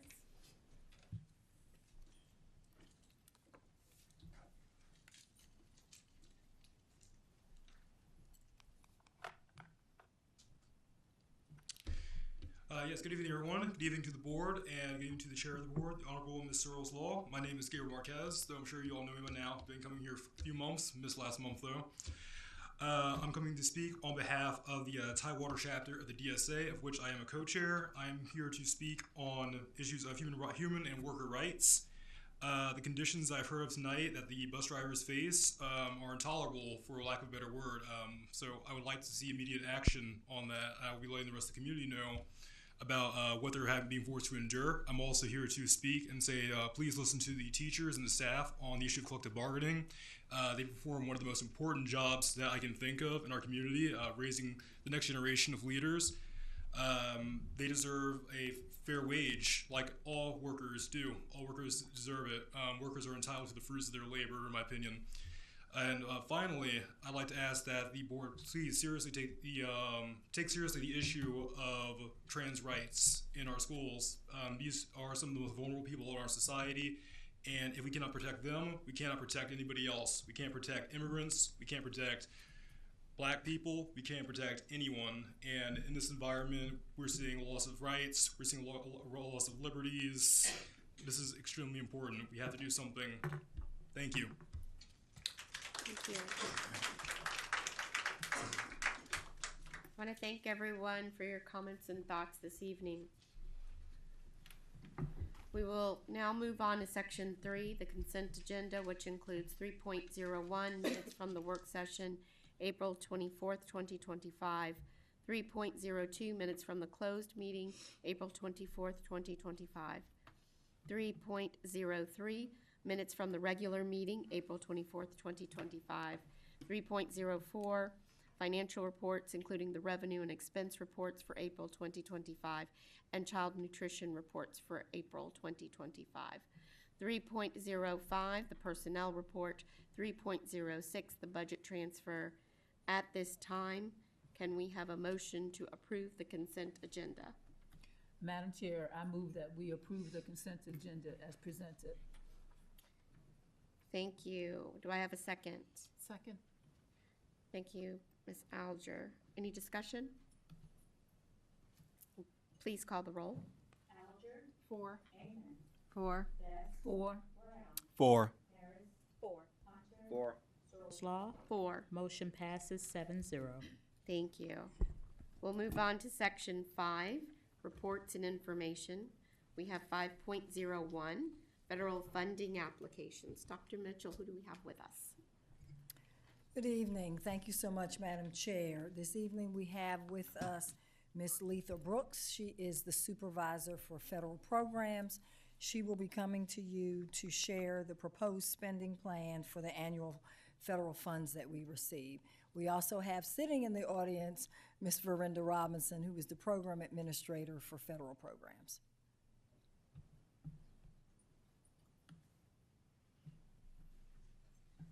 Good evening, Chairman Searles Law, Vice Chair Best, Dr. Mitchell, and school board members. On behalf of the federal programs team, we truly appreciate the opportunity to support the division's strategic agenda through the federal funds allocated to Newport News Public Schools.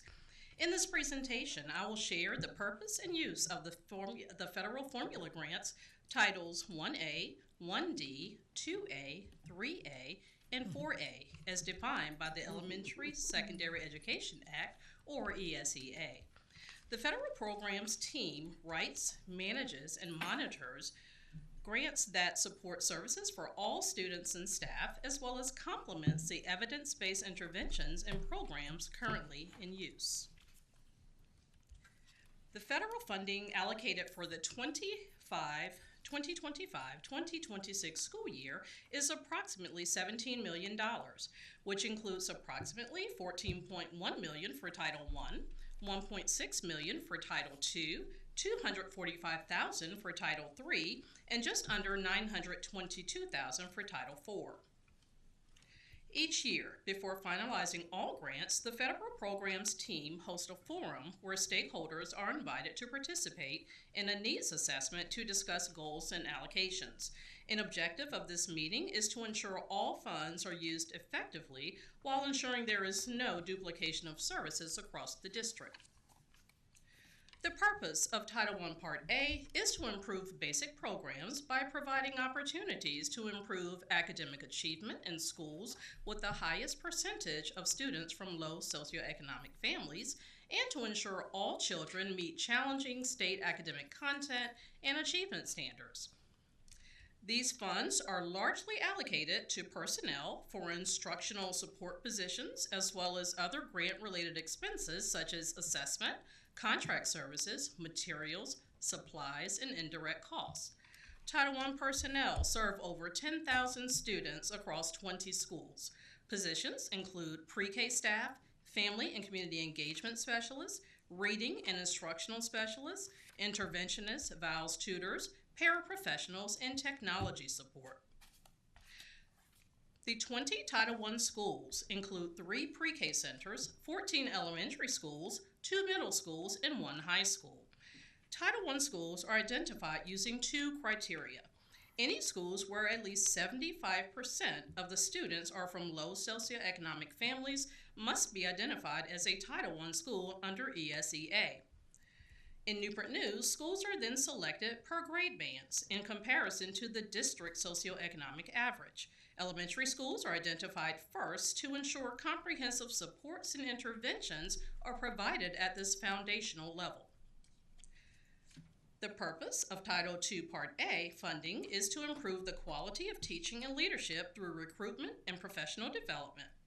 This grant provides supplemental funding to support the preparation, training, recruitment, retention, and professional growth of teachers and school leaders of grades K through 12.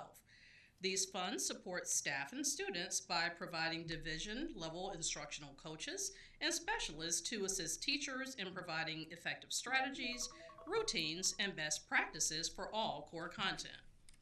Additionally, Newport News students who attend private schools are supported through private school set-aside funds, which are used to enhance the private schools' academic programs. This grant also includes grant-related expenses. Title III Part A supports language instruction for English learners and immigrant youth.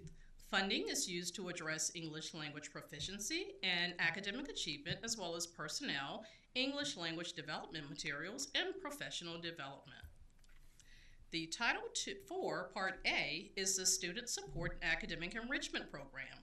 This grant is intended to improve students' academic achievement by providing access to a well-rounded education, support safe and healthy school conditions, and enhance the use of technologies to improve the academic achievement and digital literacy of all students. Title IV also includes private school set-aside funds to support student needs. The Title I Part D is a sub-grant of the Title I Part A. This grant, which is written and managed in the Federal Programs Office, supports the Newport News Behavioral Health Center and is used to improve education for students who are considered neglected, delinquent, or at risk of dropping out of school. The allocation is just over $81,500. Our next step is to seek board approval of our grant proposals by June 17th, so we may submit our applications to VDOE by July 1st. This will ensure we are able to continue instructional programs, supports, and interventions for all Newport News students and staff. Thank you so much for allowing time to share this evening, and if you have any questions, I'll take them at this time. Board members, do we have questions at this time? Just one question I have. In terms of, like, for example, the funding for the Behavioral Health Center, or does that apply across the city or just the schools that qualify for Title I? Title I Part D for the behavioral? Right. Yes, that's specific to the Behavioral Health Center in Newport News. Okay, but that service is provided to all students across the city, regardless of which school? Out of the Title I grant, we do have services for our students that are in the school district, yes. Okay. Okay. But your question is, can students from across the entire district take advantage of the services at the behavioral health Right, center? that may not be That may not be in a Title I school, and the answer is yes, if they Okay. qualify. You know, you have to meet the behavioral, standards, Right, so to speak, right, or criteria. right. So the answer is yes. Okay. And have we expanded the number of schools that qualify for Title grants? Yeah. Yes, we have 20 schools this year. Okay. And we did add a high school this year. Okay, great. Are we making, so that's for the upcoming year that we've Yes. expanded? Okay, Correct. great, thank you. Any other questions, board members? Thank you very much. Thank you. We'll continue in section 5, reports and information, 5.02, biennial division literacy plan for 2025 to 2027. We have moving this way, Ms. Lori Wall, Director of Elementary Teaching and Learning. And as you know, Ms. Wall has been before you on multiple occasions to talk about the division literacy plan. So she is here tonight to provide an update. Good evening, Chairman Searles Law, Vice Chairman Dr. Best, members of the board, and Dr. Mitchell. I'm here this evening to share our division's biannual literacy plan as required by the Virginia Literacy Act. Last spring, when I brought forward the literacy plan for the 24-25 school year, I shared an overview of the 6 sections the plan must encompass and the required format for all divisions. The plan being brought forth this evening follows the same format and reflects the additional requirements of grades 6 through 8 that would begin in the 25-26 school year. On this slide is our division's English vision that we crafted last fall to reflect our continued commitment to ensuring students are college, career, and citizen ready, and our aim to do this through the use of high-quality instructional materials and evidence-based practices. We will continue to communicate our vision with internal and external stakeholders through multiple avenues such as professional development opportunities during pre-service training for teachers and our leadership conference for administrators and central office staff. In addition, division communication will be shared with families throughout the school year through division literature, our website, and division and school-based events. The second section of the plan details the high-quality core, supplemental, and intervention materials selected by the division from the Virginia Board of Education's approved list. Legislation set forth in the Virginia Literacy Act requires local school divisions to adopt core curriculum from the VDOE board-approved list for grades K through 5. Our locally developed English curriculum will continue to be implemented in grades 6 through 8. Therefore, in this section, it has been updated to reflect the supplemental and intervention resources from the approved VDOE list being implemented in grades 6 through 8. Newsella as the supplemental resource and Read 180 as the intervention resource. They are now incorporated to support instruction and facilitate student learning. The third section outlines the evidence-based reading research training that will be employed within the division. During the 24-25 school year, all teachers, reading specialists, and administrators were required to complete a comprehensive VDOE-approved training. This slide represents the continuation of this required training for any new teachers, reading specialists, and administrators to deepen their knowledge of evidence-based practices and the science of reading. In addition to this training, all staff will engage in professional learning opportunities and/or job-embedded coaching to develop their knowledge and practice of the selected supplemental and intervention resources and core materials in elementary. The fourth section details the student assessments, screeners, and diagnostic tools that will be utilized within the division. This year marked the initial year of implementation of the new K-3 screening tool, the Virginia Language and Literacy Screener, or VALS. In the 25-26 school year, the implementation of the Virginia Language and Literacy Screener in grades 4 through 8 will begin. Only students who meet the criteria, which is still being determined by the VDOE, will be administered the assessment. As with the K-3 screener, an individualized student reading plan will be created for identified students in grades 4 through 8 to address specific areas to be strengthened through intervention instruction. In addition to these screeners, we will monitor and respond to student performance through the use of local assessments, state growth assessments in grades 3 through 5, measures of academic progress or the MAP assessment in grades 6 through 8, and supplemental and intervention data for students receiving additional support. The fifth section of the plan specifies the resources the divisions will utilize to monitor the literacy progress of their implementation. Our plan outlines that we will monitor the written, taught, and tested curriculum through the implementation of classroom walkthroughs, lesson feedback, and school and district data meetings. And the final section of the plan requires divisions to describe how they will involve parents, caregivers, and the community. Our plan indicates that we will expand our communication and partnership with families on the implementation of student reading plans in grades 4 through 8. The plan includes recommended resources that families can use to support their child's literacy development. In addition, we will continue to partner with our family and community engagement team to develop and host both school-based and district literacy events for families that involve our community partners.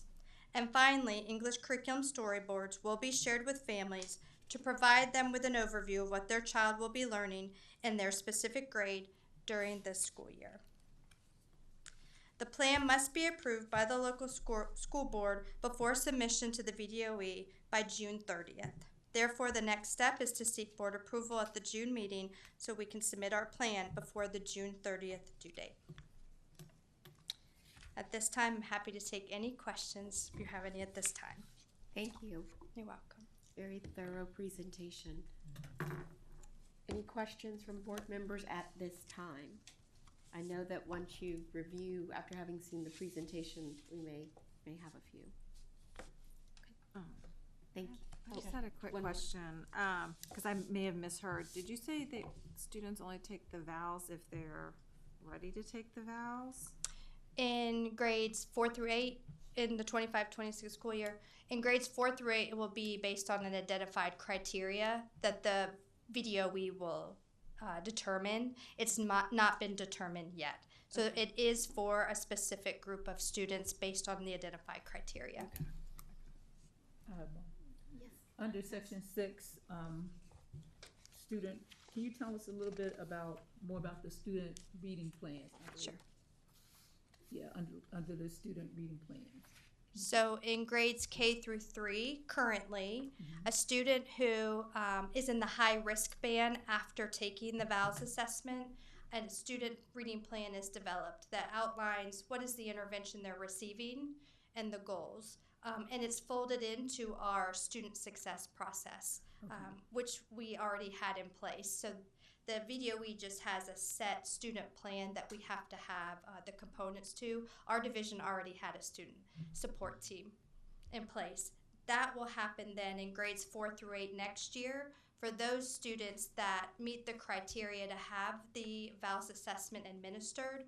They also then will have a student reading plan that outlines what is the intervention that they will have to support and strengthen those areas identified on the screener.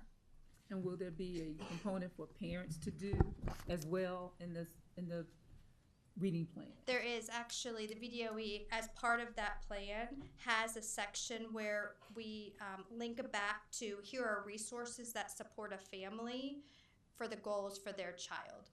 So that's on every individual plan. The 4 through 8 plan has not been released from the VDOE yet. We will certainly look at parent involvement with that student reading plan regardless if there's a section on the 4 through 8 plan. Thank you. Anyone else? Oh, Mr. Brown. Yes, I have a question in regards staying with the vowels assessment. Sure. What is the purpose behind filtering the students who are taking the vowel assessment? In other words, why don't all the students take the vowels assessment? And then if I'm a parent and I want my child to have the vowels assessment so I can, in essence, see where they are, is that something I can request? If you could speak to those. So in K through 3, we screen all children as a screener for K2 and then identified students in 3rd grade. And that's to determine, do you have reading difficulties that we need to close gaps early for early intervention. When the VDOE is bringing in a 4 through 8 screener, the criteria that's already established by the VDOE will say we've already identified that you're well past K through 3, and so we've identified through whatever criteria they come up with that if you meet that criteria, that screener will be able to pinpoint what are the areas that are holding you back from being able to move into grade level material. if you don't meet that screening criteria, you don't show that you need to have a diagnostic to diagnose that you have areas that we need to close, because you're already meeting those benchmarks. So the reason in 4 through 8 you don't give it to everyone is because not everyone is showing they have those gaps to close. So is there another assessment that everyone gets to? Yeah, that's the MAP assessment. Okay. So in grades 4 and 6 through 8, they would get the MAP assessment. In grades 3 through 5, they would get the Virginia Growth Assessment. So we do an all, and then we do the part based off of what you did on your overall diagnostic. Yes. Yeah. Douglas, you had a question. I'm sorry, Mr. Brown. You had a question that was if a parent wants to have their child Yes, take. I'm sorry. Right. So it's Yes. in essence, if a parent says, well, I still feel that my child may be struggling and I want them assessed anyway. Yes. Could we give the VALS assessment to that child? Of course. Okay. So if it was a parent recommendation, they would say, even though they don't meet the criteria, can we give the assessment and give them the results? We could. Yes.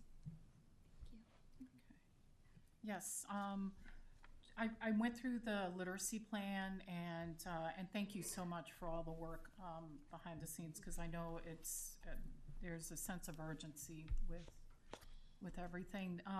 Just a couple of questions.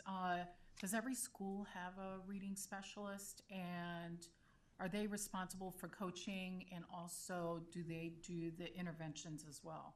Yes. Yeah. So VDOE, it's 1 to 550 students. Right. For grades K through 5, it's 1 to 1,000 students in grades 4 through 8. However, we have allocated a reading specialist position at every elementary school. So we're in the hiring process now for the 25-26 school year to have those filled for the 25-26 school year. So yes. Second question, coaching. Do they do the coaching and yes. intervention? So as it well? will depend on the need of the school, how much coaching and how much student support, because we have other positions that are fully invested in intervention support that they are trained to do that. Reading specialist is one of them. So they divide their time based on the need of their school. Okay. But they are trained in both. Okay. And in terms of training, so one of the things when I was reading it, I know that the teachers, administrators are getting trained. Are we including long-term subs as well as instructional aides or Yes, teacher so assistants? Right. The VALS training, the VDOE training is a year-long training that certified teachers go through. Those that are associates are working towards their those that are associates are working to be certified teachers. So once they are certified teachers, they then will take that VDOE training. However, they are included in all of our school-based and district-based training around our core, supplemental, and intervention. So they are learning about the science of reading. They are learning about how to use the materials, and they're learning how to give the assessments through our support.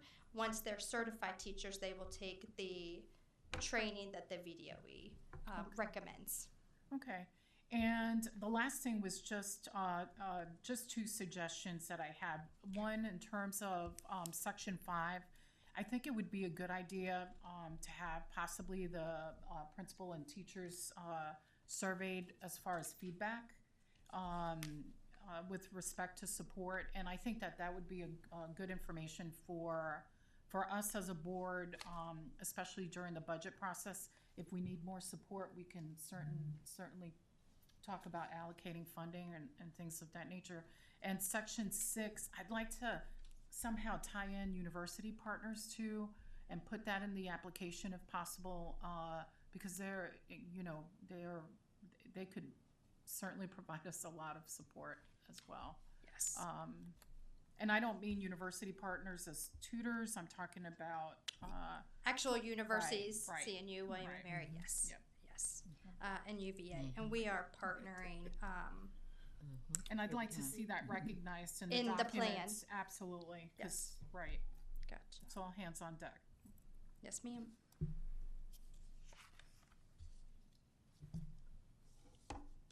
Okay. Are we good? Okay, good. Thank you you. so much. We appreciate you. Last, we'll move on to section 5, reports and information 5.03, summer learning opportunities. Dr. Mitchell, we've been waiting for this one. Yes, they have, Dr. Rogers. Hi, Dr. Rogers. Dr. Rogers is here to share with you some of our plans for summer learning opportunities for our students. So, thank you, Dr. Mitchell.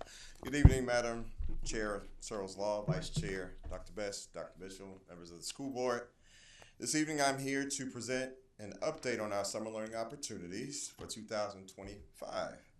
Tonight's presentation will provide a very high-level overview of what our plans are, as well as focusing on how Elevate, which is what we call our summer learning opportunities, how that will address the current needs of our students, as well as set the stage for a revitalized summer learning experience in our division. This summer, Newport News Public Schools will offer a variety of summer accelerated learning opportunities for our students. Elevate will provide remediation for identified students in grades pre-K through 8, while STEAM camps will provide enrichment opportunities for other selected students in current grades 2 through 9. Current 8th through 11th grade students have both credit recovery as well as credit advancement opportunities during 2 separate high school sessions. Those students are able to attend just one or both of those sessions. The slide in front of you shows where all programming begins and during the last week in June. And there are three elementary Elevate sites, one middle school site and one high school site. And elementary schools are Discovery STEM or DSA, Greenwood Elementary, and Sedgefield Elementary. Gildersleeve Middle School will house our middle school students, and Woods High School will house our high school programming. For our Elevate program, elementary and middle schools will run from June 30th through July 24, while high schools will have both sessions June 23rd through July 10th, and resume the second session from July 14th through July 31.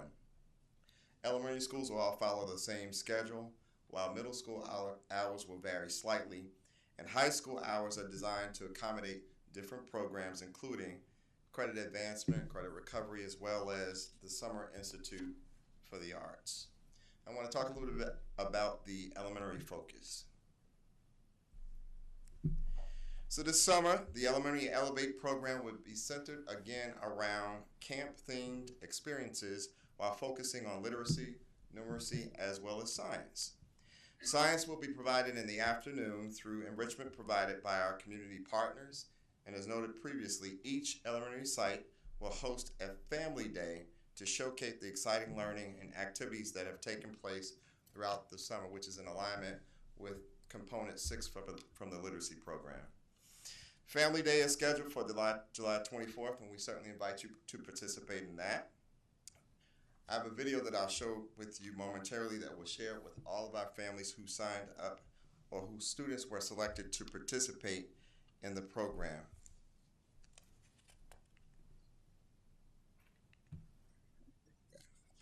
An exciting camp experience this summer. Welcome to Camp Elevate, a 4-week adventure that brings the fun of the great outdoors into an engaging and empowering classroom experience designed to develop confidence and independence in your young camper. Unlike other summer camps, this adventure has no outrageous price tag and is completely free for Newport News families. Transportation, breakfast, and lunch are provided at no additional cost.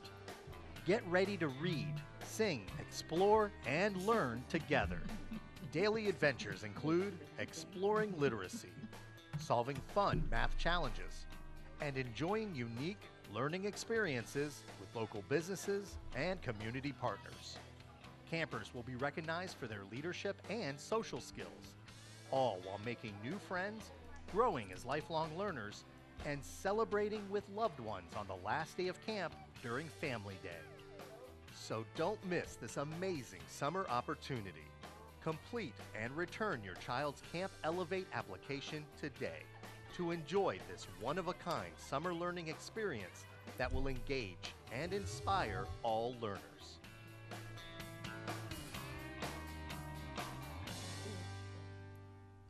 All Right, not all of our students participate in or enrolled in Elevate. For those families who want their children to participate in something that's enriching for them, our team created a summer learning portal for students to participate in. It's a multi-week opportunity for students. I want to share a short video that better captures what it can do than I can share with you.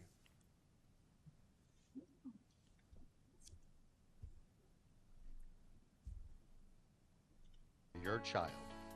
The NNPS Elementary Summer Learning Portal is an online resource that allows the flexibility to choose when, where, and how much students engage in learning, all from the comfort of your own home.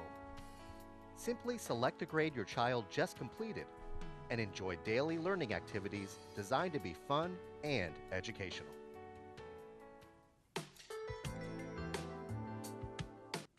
So that's an opportunity for families to go a grade level up or a grade level down at their own pace over 8 weeks, and they can have content in reading, math, or science. So it's a great opportunity for families when their children say that they're bored to give them an opportunity to participate in something that will give them some support during the summer. As for our secondary opportunities, middle school programming will have a focus on English and math remediation. Students will also be provided with enrichment opportunities in the afternoon through our community partners. High school students will have the opportunity to recover credit from classes that they were unsuccessful in during the school year.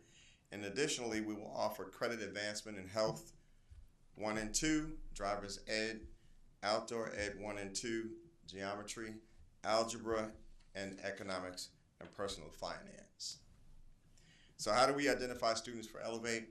Elementary and middle school students were selected for the Elevate program based on division-wide performance criteria in math and reading, and families were notified via their Marking 3 report card.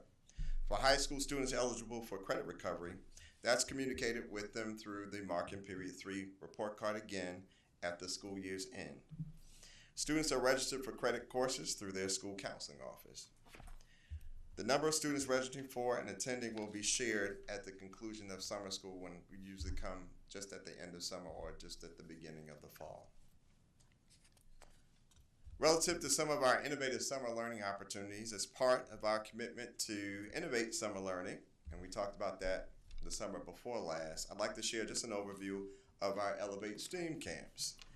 This enrichment program provides rising 3rd through 10th grade students with opportunities to apply STEM and STEAM skills through a project-based learning curriculum. Students have the opportunity to explore science, math, robotics, computer science, and the arts while supporting or learning about real-world problems. They also engage in hands-on challenges alongside mentors from colleges, universities, as well as industry partners. This summer, Ella Fitzgerald Middle School will serve as an NNPS STEAM Center, and we are planning to welcome 650 students in those programs. The camp does run through Monday through Thursday from July 7th through July 24th. The student hours are from 9:30 a.m. until 2:30 p.m. The experience wraps up with the Family and Community Expo on July 24th, just as our other programs do. Each eligible student received a personalized invitation, and families will be notified of their acceptance by May 30th of this month. A lottery will be used if applications exceed available seats. So just a little bit about the programs that we're offering. This year's program also brings several exciting additions and recognitions that we're excited to highlight. This year, we've introduced 4 new camps that strengthen the A in STEAM, giving students the opportunities to explore theater, visual design, 3D art, as well as music, and those are highlighted or bolded on the slide in front of you. Camp Ascend, which is an aerospace-focused engineering camp for rising 9th and 10th grade students, is in partnership with the Virginia Space Flight Academy. Mariners Adventure Camp returns this summer through our ongoing partnerships with Old Dominion University and is designed to build student interest in our new Maritime Engineering and Environmental Studies Academy, or otherwise known as MESA. To support these experiences, we've hired 10 Newport News Public Schools Career Pathways mentors, as well as more than 20 William & Mary pre-service teachers and STEM majors. Those will complete coursework and field placements on site at the STEAM Center. We're also proud to share that this university school collaboration earned Newport News Public Schools and William & Mary the 2025 Virginia School University Partnership Project Award, recognizing our shared commitment to both student learning as well as teacher preparation through our innovative summer programming. And at this time, I do have members of my team, and I want to recognize Mr. Anthony Tyler behind me, who serves as our Director of Academic Enrichment and Intervention. It's a little bit of a mouthful of our programming. He's absolutely spearheaded the programs for our summer. So at this time, we'll answer any questions that you might have. I do. Okay. One of my questions was going to ask about driver's ed, but you answered that one, so thank you. And I encourage parents, we have the best driving instructors, the best driving schools, so get them in that program. That's why I drive so well. So the video said that they were invited. When I think about an invite, I think I can decline if I don't want to come. Can you? Which program? For the regular Elevate. school? The Elevate. Yes, for the elementaries in Right. particular. So we do invite students. Lots of students are invited to come, and we use data to determine who is invited. Of course, any parent who wants their child to participate in summer school, we're not going to tell them that they can't apply for it, of course. But we do specifically invite students to participate in those programs and complete an application. And we do kind of hunt some students down to make sure that we get those applications back. So Yes, ma'am. if I respectfully declined, you would hunt me down. We would encourage, especially if it's a student who could benefit from the opportunity. One of the things that we've done, Dr. Best, last year and this year is to make the summer learning opportunity fun and make it attractive to kids, so that it doesn't feel like it's arduous or not an opportunity for fun. Yeah, so the team has worked really hard to bring it into like a summer camp environment, so that kids would look forward to going and not, I don't want to go to summer school because it's more of what I did in the fall and the spring. Okay. And one more. Sure. So you said the numbers will be reported at the end of the session. Correct. We have 1,766 applications right now. Is that right, Mr. Tom? Yes, sir. Did I get that number right? I'm impressed. So what's our target? That was going to be my question, particularly well for elementary and for secondary as well for recovery, because we can identify whatever 400. So do we look at 75% of those, or is there some goals in mind? So I don't know that we have a specific target number, because that, again, the data is determining who we invite to the summer programming at the end of the third market period. Of course, as we close the school year, we'll take a look at additional students who may benefit from summer learning opportunities. We try to encourage families to apply early so we can get a number, because it has implications on staffing, has implications on transportation. So we have to plan in a nutshell. But by the second marking period and third marking period, teachers have a pretty good idea about the number of students who they have in their classrooms who would benefit from a summer learning opportunity. So, Mr. Tyler, did we specifically plan for a specific number? Last year, our target number we serviced about 4,300 students, and so between all programs. Between all programming, so I believe we should meet that goal or exceed it right now. High school, the application for session 1 is proposed for June 9th. Right. And so we're waiting for SOL to finish and the mark period grades to occur, and those numbers will elevate as well. Because that's the one I was more interested in, the secondary, the recovery and that type of thing. Okay. Sure. Thank you. But again, Dr. Rogers, you stated earlier, if a parent wants their child to attend, we are not turning going to students turn away. them No, ma'am. We've had that conversation. Thank you. Right.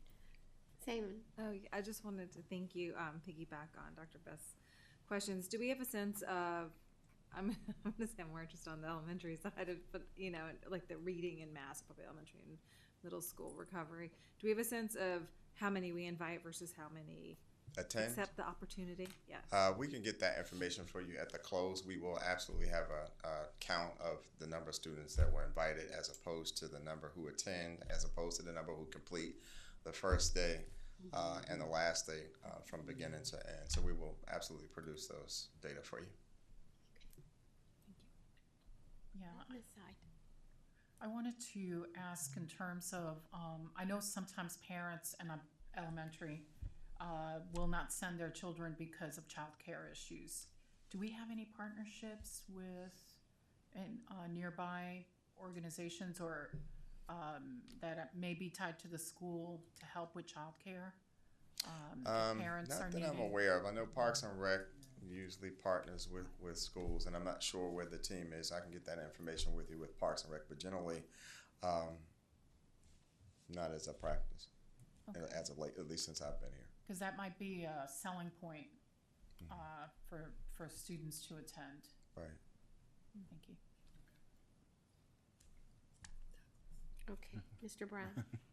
So I'll make a comment and ask a question. The comment is, thank you for a very strong summer offering. Hats off to the team for creating what looked like a set of very compelling camps. When we talk as a board about we've been discussing our strategic goals and talking about a culture of advancement.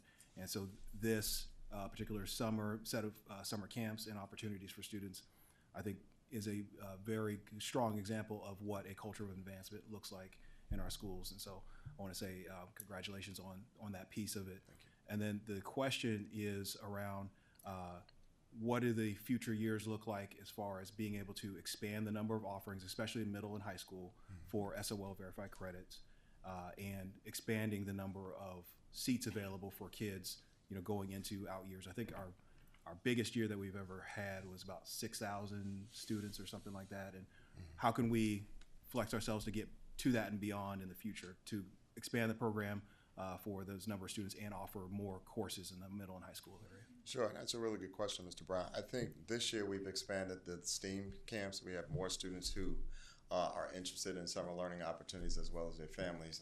To Mrs. Alger's point, when fall and spring school stops, as does childcare in many instances, and not all students need remediation opportunities or are interested in advancement opportunities because the schedule doesn't work.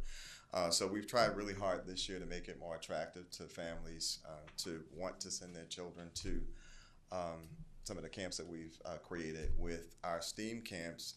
I don't have the exact numbers, but I know we did expand. I asked the team to expand the opportunities, and they absolutely rose to meet my expectation in terms of expanding, i.e. the STEAM part of those opportunities. The goal is to remediate less students and provide more opportunities for advancement. So we don't have hard, fast numbers, Mr. Brown, but that is the goal. Yes. All right, thank you. Any other questions, board members?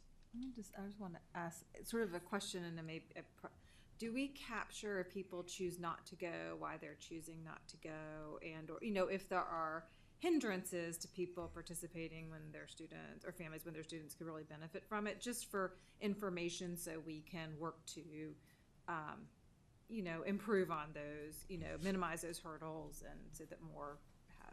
So I don't know whether we capture them systemically. I know we capture data so that we can pull it. Mr. Tyler?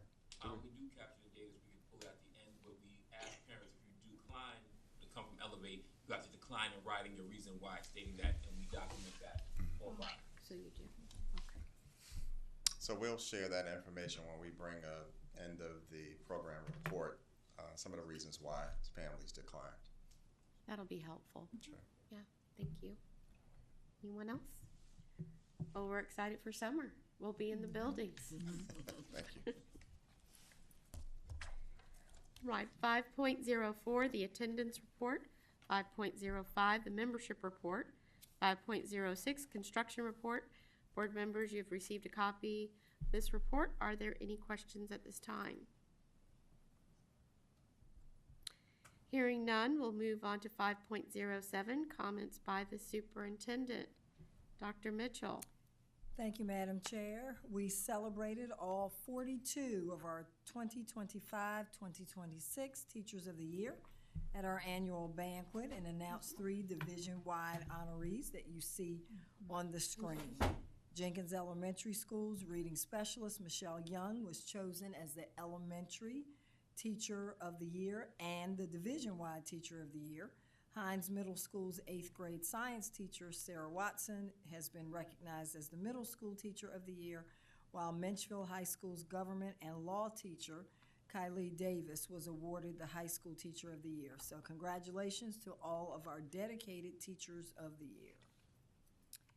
A fun day that comes around every year, STEM Community Day, in collaboration with Christopher Newport University, will take place on May the 31st, right down the street at CNU, and we strongly encourage everyone to join us for a day of exploration and discovery. That's usually very well attended, and it is a lot of fun. We want to recognize all National Educational Bosses. It is National Educational Bosses Week from May 19th to the 23rd, and we want to extend a very big thank you to all of our leaders who make our schools and our operations run smoothly while supporting our employees and our students. Many of you are aware that May is Mental Health Month, and I would really like to emphasize the importance of nurturing our own mental health, taking breaks to recharge, and asking for a listening ear or help when needed. We appreciate all the staff who work in this area and those who make sure that our students and our staff have the resources that they need. May is also National Speech Language Hearing Month. This provides an opportunity to raise an awareness about communication needs and the importance of those who work to ensure equal access to everyone for teaching and learning. Please be aware that you can help to support those in our school community who may be living each day with a speech, language, or hearing condition. Upcoming on the calendar, schools and offices will be closed May 26th for Memorial Day, for the holiday. Elementary and middle schools will have early dismissal, parents, early dismissal, and high schools will have half-day dismissal on June the 6th, the 9th, and the 10th. So again, early dismissal for elementary and middle school and half-day dismissal for high schools on June the 6th, the 9th, and the 10th. And the big day is coming very quickly. Our graduation schedule is set for An Achievable Dream High School. Their graduation will be held on June the 5th, right down the street at CNU's Ferguson Center. And then at the Hampton Coliseum, Menchville, Warwick, and Woodside High Schools will hold their graduations on June the 7th. And then we will finish it out with Denby and Heritage High Schools. They will graduate at the Hampton Coliseum on June the 8th. And students and parents, the last student day for this school year will be June the 10th, and the last day for our teachers will be June the 11th. So this concludes my comments, and I cannot believe the school year is almost over. Gone by quickly. Thank you, Dr. And I see Raz Van down there smiling.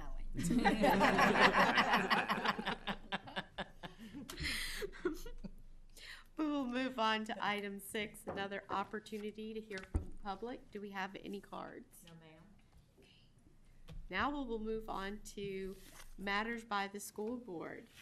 Tell us why you're so excited. Good evening, everyone. As Dr. Mitchell said, I also can't believe the school year is almost over. To all of our students, I hope you have a wonderful rest of the school year, however short that is, as well as a wonderful summer. And to all of our graduating seniors, I wish you luck in the future, and I hope that you also have an enjoyable summer and a wonderful start to your adult lives. We held our last SAGE meeting on May 7th, and we elected the new student representative to the school board for next year. Her name is Kyla Leggett, and she is currently a junior at Menchville High School and was actually recognized this evening with Menchville's archery team. I wish her the best as she co-chairs the student advisory board meetings with Dr. Mitchell and attends the school board meetings next year. Although I have one more school board meeting in June, I wanted to share that as for my plans for the future, I will be attending Princeton University next year. Thank you.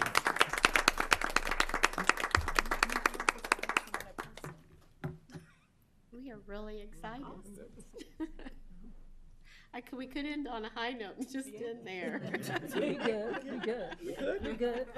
We good. Board members, shall we end on that high note? Yeah. All right, this meeting is adjourned. All right, yes. Right.